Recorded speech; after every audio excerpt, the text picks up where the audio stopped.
Picture this. You check your credit score and it's sitting at a disappointing 580. Fast forward 6 months and that same score has jumped to 720. Sound impossible? I'm about to show you the exact strategies that made this transformation happen, and some of these tricks are so simple you'll wonder why nobody talks about them. What's up, everyone? Welcome back to the channel. If you're new here, I'm all about breaking down complex financial topics into actionable steps that actually work. Today, we're diving deep into credit score optimization, and I promise you'll walk away with at least 3 strategies you can implement before this video ends. Before we jump in, let me ask you something. How many of you have been told that improving your credit score takes years of patience and perfect payment history? Well, that's partially true, but it's not the whole story. There are legitimate shortcuts and lesser-known tactics that can accelerate your progress dramatically. Let's start with something that blew my mind when I first discovered it. Your credit utilization ratio doesn't just look at your overall usage across all cards. Credit scoring models also examine individual card utilization. This means if you have 3 credit cards and max out just one while keeping the others at 0, your score can still take a significant hit. Here's the game changer. Instead of paying off your cards once per month on the due date, try making multiple payments throughout the month. This keeps your reported balances lower when the credit card companies report to the bureaus, which typically happens on your statement closing date, not your payment due date. But here's where it gets really interesting. The optimal utilization isn't 0% like most people think. Scoring models actually prefer to see some activity. The sweet spot is typically between 1 and 9% total utilization. If you want to be really strategic, keep your highest limit card at around 5% and the rest at 0. Now let's talk about something called the 15% rule that credit card companies don't want you to know about. Most people focus solely on payment history and utilization, but there's another factor that carries serious weight: the age of your credit accounts. Here's the trick though. You don't need to wait decades to benefit from this. When you're added as an authorized user to someone else's account, you can inherit the age of that account on your credit report. This means if your parent or spouse has a 15-year-old credit card with perfect payment history, adding you as an authorized user can instantly boost your average account age. The key is making sure they have excellent payment history and low utilization on that specific card. But wait, there's a potential pitfall here.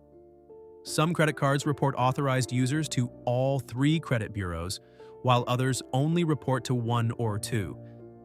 Before going this route, call the credit card company and confirm their reporting practices. You want maximum impact across all 3 major bureaus. Let me share another strategy that most financial advisors never mention. Credit mix accounts for 10% of your score, and most people completely ignore this category. Having different types of credit accounts demonstrates to lenders that you can manage various forms of debt responsibly. If you only have credit cards, consider adding an installment loan to your mix. Now, I'm not suggesting you take on debt you don't need, but there are strategic ways to do this. A small personal loan that you can easily afford to pay off, or even a credit builder loan from a credit union, can diversify your credit profile. Here's something that might surprise you about credit mix. Student loans, auto loans, and mortgages all fall into the installment loan category. So if you have multiple types of installment loans, that doesn't help you more than having just one. The magic happens when you have both revolving credit like credit cards and installment credit like loans. Now let's dive into dispute strategies that go beyond the basic approach most people try. Everyone knows you can dispute inaccurate information, but there are specific techniques that increase your success rate dramatically. Instead of using the generic online dispute forms, write detailed letters explaining exactly why each item is inaccurate.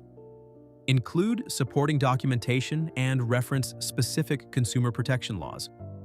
Credit bureaus are required to investigate legitimate disputes, and detailed letters with evidence get taken more seriously than checkbox complaints. Here's an advanced tactic. If you have late payments that are technically accurate but resulted from unusual circumstances, you can write goodwill letters to your creditors. These letters don't dispute the accuracy of the information, but instead ask the creditor to remove the negative mark as a gesture of goodwill, especially if you've been a good customer otherwise. The timing of when you send these letters matters too. End-of-quarter periods are often better because customer service representatives might be more willing to help as they work toward customer satisfaction metrics. Let's talk about something called rapid rescoring that most people have never heard of. This is a service that mortgage lenders can use to get updated information to credit bureaus within days instead of weeks. While you can't access this directly as a consumer, knowing about it can help if you're applying for a mortgage and need quick score improvements. If you're working with a lender who offers rapid rescoring, you can pay down balances or resolve issues and have your score updated almost immediately. This can literally save you thousands of dollars in interest if it bumps you into a better rate category. Here's another little-known fact. Different credit scoring models weigh factors differently. The FICO Score 8 model, which is most commonly used, treats paid collections differently than unpaid ones. If you have old collections that are dragging down your score, negotiating a pay-for-delete agreement might be worth it, even though credit bureaus discourage this practice. Let's address something controversial: credit repair companies. While many are scams, the strategies they use aren't magic. They're systematically disputing items, writing goodwill letters, and monitoring your reports for changes. You can do all of this yourself with patience and organization.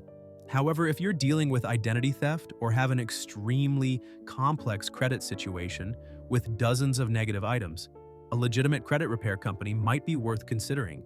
Just make sure they're transparent about their methods and don't promise unrealistic results. Now, here's a psychological trick that can help you stay motivated during your credit improvement journey. Set up automatic alerts for score changes and celebrate small wins. When you see your score increase by even 10 points, acknowledge that progress. Credit repair is a marathon, not a sprint, and maintaining momentum is crucial.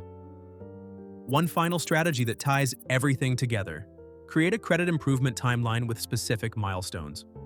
Maybe month 1 is focused on paying down balances, month 2 is disputing inaccuracies, and month 3 is optimizing your credit mix. Having a structured approach prevents you from getting overwhelmed and helps you track what's actually working. Remember, improving your credit score isn't just about the number itself. Every point increase can save you money on loans, help you qualify for better apartments, and even impact your insurance rates. The strategies I've shared today aren't just theoretical. They're practical tools that can create real financial improvements in your life. The most important thing is to start somewhere. Pick 1 or 2 strategies that resonate with you and implement them consistently. Your future self will thank you when you're getting approved for that dream home loan or snagging a premium credit card with amazing rewards. What strategy are you going to try first? Drop a comment below and let me know. If this video helped you out, smash that like button and subscribe for more financial content that actually makes a difference. I'll see you in the next one.